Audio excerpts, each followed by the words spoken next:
இந்த மாசத்துல பார்த்தீங்கன்னா 11ஆம் இடமும் வலுப்பெற்று போகுது. சுக்கிரனும் புதனும் சேர்ந்து இருக்கிறதுனால நல்ல ஒரு ஏற்றம் கிடைக்கக்கூடிய காலகட்டமாக அமைகிறது.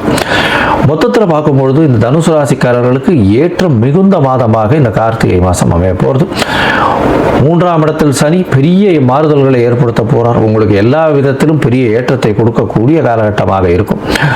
உங்களுடைய உடல்நிலையில நல்ல ஒரு ஏற்றம் இருக்கக்கூடிய வாய்ப்புகள் நிச்சயமாக இருக்கு. ராசியிலேயே 5ஆம் அதிபதி உட்கார போறார். அதாவது செவ்வாய் உட்கார போறார்.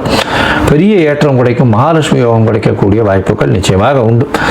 உங்களுக்கு செய்யக்கூடிய தொழில் அதீத லாபம் கிடைக்கக்கூடிய வாய்ப்பு, மூத்த சகோதர சகோதரிகள் மூலியமாக நல்ல ஒரு ஏற்றம் கிடைக்கக்கூடிய வாய்ப்பு உண்டு. இளைய சகோதர சகோதரிகளோடு சில பிணக்கம் ஏற்படக்கூடிய வாய்ப்புகள் உண்டு. அதாவது ஏதாவது சொல்றாரு, பேச்சு தகராறு, ஒருத்தருக்கு ஒருத்தர் மிஸ் அண்டர்ஸ்டாண்டிங் அதெல்லாம் சொல்றாரு இல்லையா, அதனால அது இளைய சகோதர சகோதரிகளோட கண்டிப்பாக ஏற்படும். ஏன்னா 3ஆம் இடத்துல சனி பகவான் சுபர்கள் பார்க்காம இருக்கிறதுனால நிச்சயமாக அந்த பிரச்சனைகள் வரக்கூடிய வாய்ப்புகள் உண்டு. 11ஆம் இடத்தில் இருக்கக்கூடிய சுக்கிரன் 12ஆம் இடத்துக்கு வர்றதுனால அந்த காலகட்டத்தில் கணவன் மனைவிக்குள்ள உண்டான அந்யோன்யம் நல்லபடியாக இருக்கும். குருவின் பார்வையும் இருக்கிறது நல்ல ஒரு விசேஷத்தை கொடுக்கும். 11ஆம் இடத்தில் இருக்கக்கூடிய புதன் சரி நல்ல ஒரு ஏற்றத்தை கொடுக்கக்கூடிய காலம். தொழில் அபரிமிதமான ஏற்றம் கிடைக்கும். தொழில் அதீத லாபம் கிடைக்கும்.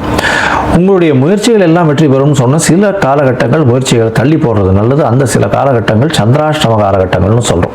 சந்திர பகவான் ராசிக்கு 8ஆம் இடத்துல இருக்கும்போது சந்திரன் கண்டிப்பாக மனநிலையை கெடுப்பார். உங்களுடைய சரியான அதாவது கரெக்டாக டெசிஷன் எடுக்கிறத கெடுக்கக்கூடிய வாய்ப்பு உண்டு. அதனால சரியான டெசிஷன் எடுக்கணும் அப்படின்னா இந்த சந்திராஷ்டம நாட்களை தள்ளி வைப்பது நல்லது. இந்த சந்திராஷ்டம நாட்கள்னு சொல்றது பார்த்தாலேயானால் உங்களுடைய ராசிக்கு 7/12/2025 10/12/2025 வரலும் உண்டான நாட்களாக இருக்கு. இந்த சந்திராஷ்டம நாட்களில் புதிதாக எந்த ஒரு முயற்சி வேண்டாம். வெளியூர் வெளிநாடு பிரயாணம் வேண்டாம். பொறுமையாக இருக்கிறது நல்லது.